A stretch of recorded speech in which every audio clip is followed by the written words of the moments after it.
ఏంటి అంటే old ball కొంచెం ఓల్డ్ అయిపోయిన తర్వాత బాల్ స్వింగ్ అవడం ఆగిపోతుంది. సో బాల్ స్వింగ్ చేయాలి అంటే మనకు కావాల్సినట్టు బాల్ ట్యాంపరింగ్ అయితే చేస్తారు. ఎలా చేస్తారు? బాల్ కి 2 సైడ్స్ ఉంటాయి. ఒకటి షైనీ సైడ్ ఉంటుంది, ఒకటి రఫ్ సైడ్ ఉంటుంది. ఓకే, ఇనిషియల్లీ ఏంటంటే బాల్ ఎటైతే రఫ్ సైడ్ ఉంటుందో బాల్ అటు మూవ్ అవుతుంది. మనం in swing and out swing అని మాట్లాడతాం కదా.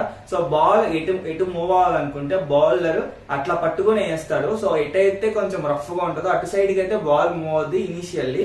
సో అది ఇనిషియల్ గా ఫస్ట్ 2-3 అవర్స్ లో మనం T20 క్రికెట్ లో చూస్తాం mostly. Mean red Dukes ball అయితే అదైతే ఎక్కువ టైం స్వింగ్ అవుతానికి ఛాన్స్ ఉంటుంది. బాల్ ట్యాంపరింగ్ ఎలా చేస్తారు అంటే ఒక పేపర్, ఒక కార్బన్ పేపరో లేకపోతే ఒక గట్టి రఫ్ పేపరో తీసుకుంటారు.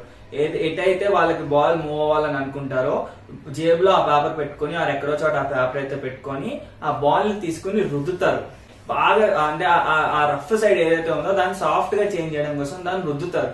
రుద్దితే అది సాఫ్ట్ అయింది. అప్పుడు ఆ బాల్ కి రివర్స్ స్వింగ్ అనేది వస్తుంది. రివర్స్ స్వింగ్ అంటే ఏంటంటే ఇందాక మనం ఏం చెప్పుకున్నాం, ఇనీషియల్ గా బాల్ ఎటు స్వింగ్ అవుద్ది అనుకున్నాం, మనకి షైనీ సైడ్ కాకుండా away from the shiny side అయితే వెళ్తుంది అనుకున్నాం. సో ఇప్పుడు ఏమవుతుందంటే షైనీ సైడ్ ఎటైతే ఉంటుందో అటు సైడ్ కి బాల్ స్వింగ్ అవడం స్టార్ట్ చేస్తుంది. దాన్నే రివర్స్ స్వింగ్ అంటారు. ఆ రివర్స్ స్వింగ్ రావడం కోసం ఒక మంచి రఫ్ పేపర్ తీసుకొచ్చి దాన్ని రుద్దుతారు. బాల్ ని పెట్టేసి ఒక 2 మినిట్స్ రుద్దితే ఆ బాల్ ఒక షైనీ సైడ్ వైపు అయితే వస్తాయి. ఆ బాల్ కి ఒక షైనీ సైడ్ అయితే వస్తుంది. ఆ సైడ్ బాల్ వేస్తే ఆ షైనీ సైడ్ బాల్ మూవ్ అవుద్ది. రివర్స్ స్వింగ్ అంటారు. దానివల్ల ఫాస్ట్ బౌలర్స్ కి చాలా అడ్వాంటేజ్. ఆ టైంలో బాల్ స్వింగ్ అవుద్దని ఏ బ్యాట్స్మెన్ అనుకోడు. రివర్స్ స్వింగ్ అయితే మాత్రం అనుకున్న దానికన్నా లోపలికి బయటికి తిరిగిపోతూ ఉంటుంది బాల్. అప్పుడు వికెట్లు పడే ఛాన్స్ ఉంటుంది.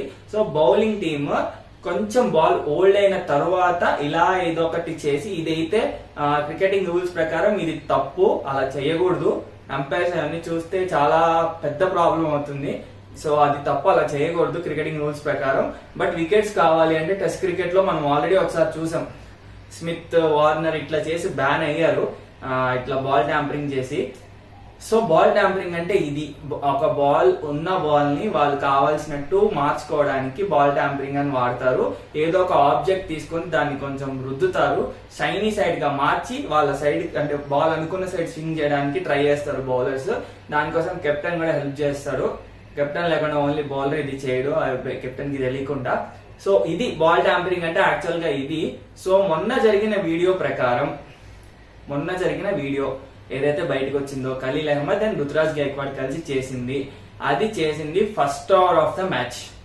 ఆ టైంలో రోహిత్ శర్మ స్ట్రైక్ లో ఉన్నాడు. ఓకే, మనం ఏమనుకున్నాం, బాల్ ఓల్డ్ అయితే బాల్ ట్యాంపరింగ్ చేస్తారు. న్యూ బాల్ ని బాల్ ట్యాంపరింగ్